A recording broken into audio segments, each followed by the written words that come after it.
eksistensi pendamping ini menjadi semakin kokoh, sehingga keberadaan pendamping yang sekarang masih berstatus tenaga honorer pada gilirannya nanti bisa menjadi pegawai atau P3K meskipun bukan pegawai negeri, namun keberadaannya menjadi sangat kuat. Nah, ada hal yang harus saya pegang betul di dalam proses transformasi pendamping menuju dari honorer menuju ke P3K, yaitu tidak boleh ada yang tidak masuk. Artinya tidak boleh ada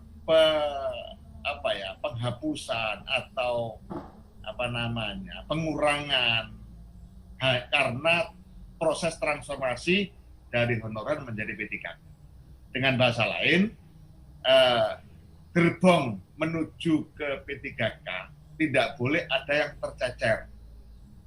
Jadi kalau bahasa SDGs-nya itu no one left behind, tidak boleh ada yang terlewatkan.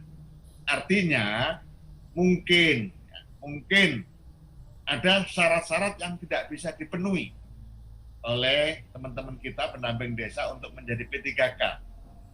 Nah, ketika kita temukan masalah seperti itu, saya selalu mengatakan kita tidak boleh mengambil kebijakan yang kemudian meninggalkan mereka gara-gara syarat tidak bisa dipenuhi, kemudian kehilangan posisi P3K enggak, kemudian honorer juga enggak. Nah, ini berarti ada yang tertinggal. Nah, ini yang terus selalu menjadi kata kunci saya, apapun bentuknya transformasi dari honorer ke P3K tidak boleh ada yang terlewatkan. Dalam artian begini, sudah saya tegaskan pada tim yang menangani ini, harus dalam proses e-passing, tidak boleh kemudian ada rekrutmen baru yang kemudian berakibat pada tidak masuknya para pendamping yang sudah memiliki kemampuan ini, terus tidak menjadi bagian dari tenaga pendamping karena gara-gara adanya transformasi ke P3K. Nah, solusinya adalah proses transformasi dari honorer ke P3K dilakukan secara bertahap, dan yang tidak lolos P3K tetap sebagai pendamping, namun statusnya tetap pada status honorer. Nah, dengan demikian pada saatnya nanti kalau ini berhasil, ikhtiar ini berhasil, nanti akan ada dua kelompok pendamping. Satu pendamping yang sudah masuk ASN P3K karena memang syarat-syaratnya terpenuhi. Yang kedua pendamping yang tetap menjadi pendamping, tapi statusnya bukan P3K, tetap honorer karena ada syarat-syarat yang belum terpenuhi. Nah, syarat-syarat yang belum terpenuhi itu terus kita bantu, kita fasilitasi agar pada saatnya bisa terpenuhi, dan kemudian pada akhirnya seluruh keluarga besar tenaga pendamping ini nanti alih status dari PA dari honorer menjadi P3K.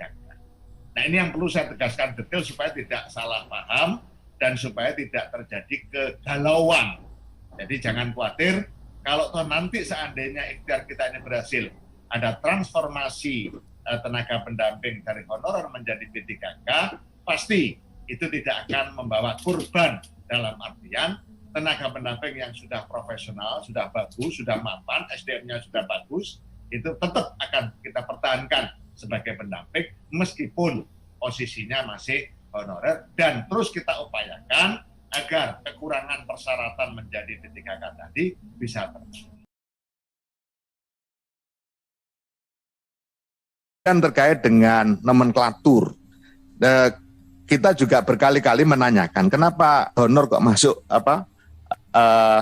belanja barang. Saya juga agak kaget awal melihat itu, kok belanja barang kok di dalamnya ada honor.